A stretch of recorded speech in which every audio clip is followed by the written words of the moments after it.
We're still continuing our look here on the U.S. election, and we're not being joined by Babajide Ogunsanwo. He's a Channel TV data and information analyst. Good morning. Good morning. You've been busy cooking up and bringing up so many information on this. Tell us what you got.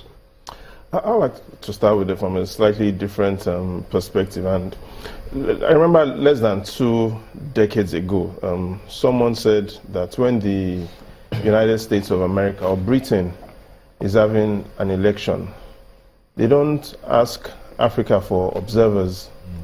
But when Africa is having its election, they want to observe. And that was Nelson Mandela. Now, with a lot of allegations of corruption and anti-corruption even in the election in the United States this time around, we should first of all perhaps ask, who will be the observers? Will any African journalist be thoroughly observing these elections to see if perhaps a repeat of what had happened in 2000 will happen again? But it seems that there's a general perception that Hillary Clinton could win. So we need more than ever to ask, what are the implications of an Hillary Clinton president to Nigeria? And there are 2 ways to look at it. The first is, there's an independent candidate running in this election. His name is Ivan McCollin. Now, he was a former CIA operative, so he comes with a lot of intelligence. Now, listen to what he says about these 2 leading candidates. He says he thinks Hillary Clinton is corrupt, and he said that to the CBS News. Now, he says he thinks Donald Trump will divide the country. So let's assume that he's thinking about Hillary Clinton, a corrupt politician comes through and she wins.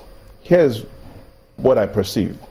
I perceive she'll be a cautious and conservative president, because again, she'll be coming in as the first female president of the United States. But nobody knows if she will win. But if she does win, and she comes in with a conservative and cautious approach, what does that mean for us? It simply means that she perhaps will want to, first of all, avoid countries again that are perceived to be corrupt. Now, where are the powerhouses in West Africa? Ghana, Nigeria. Now, on that corruption ladder, we are ranked 136 out of 167. Ghana is ranked 56, way up ahead of us. So perhaps it means, if she does look at such reports, that our policies and our trade and government decisions will be more biased towards Ghana. And also because even from the latest report from the Ease of Doing Business in Africa, Ghana is ranked higher than Nigeria. So we potentially could see, if she does want to play or do business with West Africa, we potentially see a Hillary Clinton that would have more bias towards Ghana. And also because, let's look at the FDI into West Africa last year. Ghana is currently receiving more foreign direct investments than Nigeria.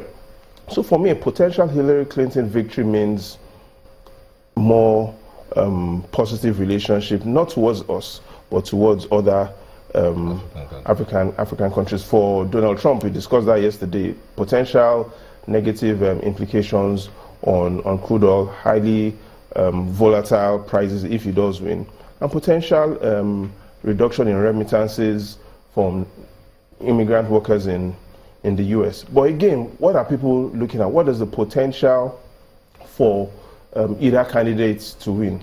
So let's look at what had happened in the last election when Obama won. He then won 26 states out of the 50 states, including the District of Columbia. So he had 332 electoral college votes. That was 62 votes more than the 270 that he required. So we clearly see the blue states in which he won: Washington, Orlando, Nevada, California, Colorado in the middle there, New Mexico. And those red states are the states that the Republican Party won.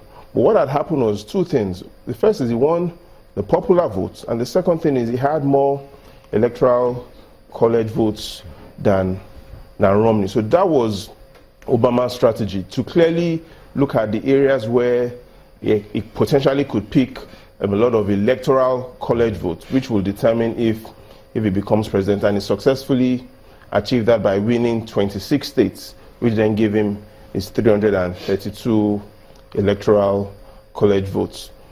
The challenge today is both Hillary and Donald are looking and contesting for the 538 electoral votes that are available, because they then need to get to that threshold of 270.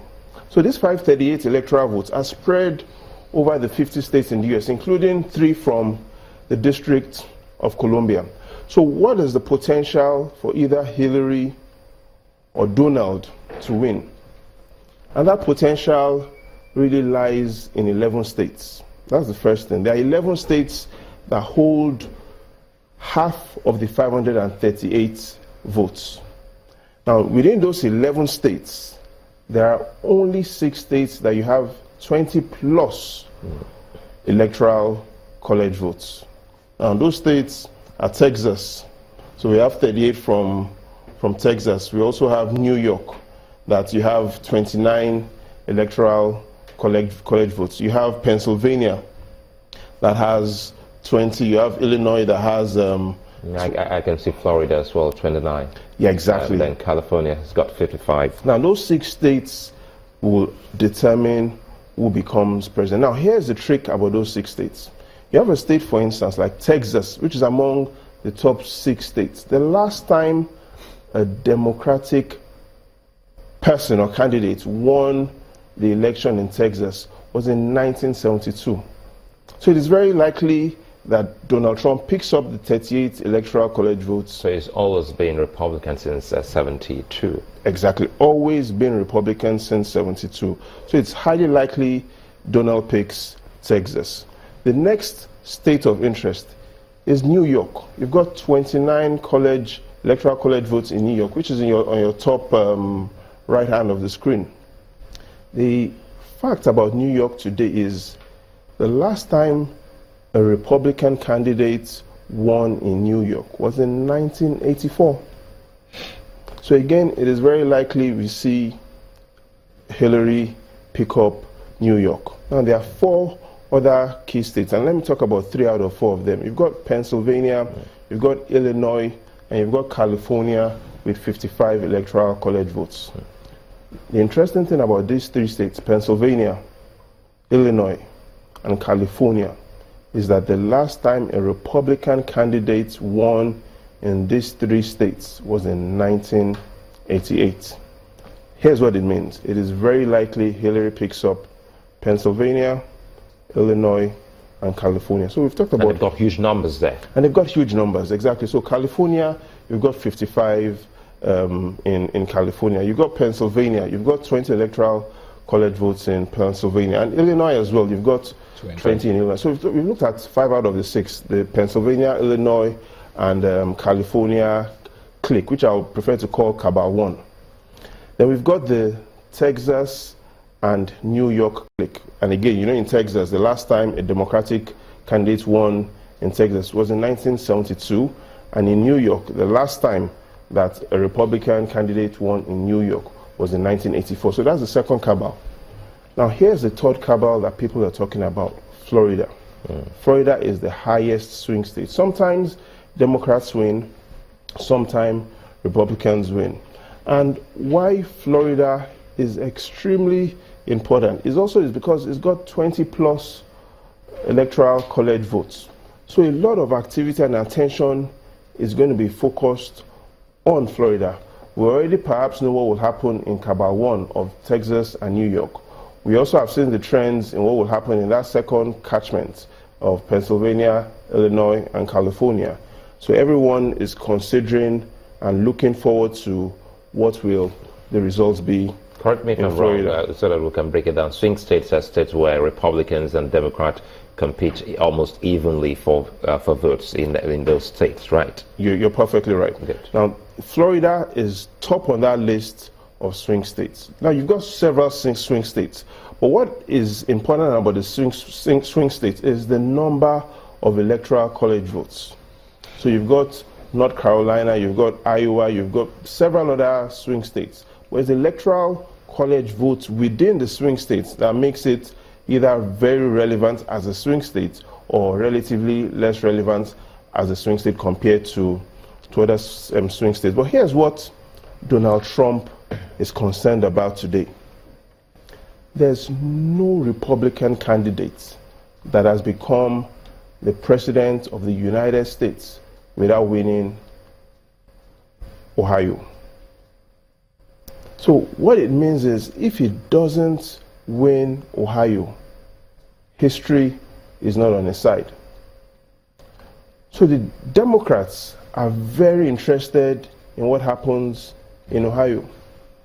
Now, for the Republicans, they also understand that everybody that wins Nevada becomes the president of the United States. Only in two exceptions, 1912 and 1976, as Nevada elections failed to clearly give you an indication of who will become the next United States president. But whoever wins Nevada, excluding these 2 years, 1912 and 1976, Nevada often tells us, gives us an indication before even all other states' results come together as to who will win this election. So it's going to be an interesting next 48 hours when these results would almost be concluded.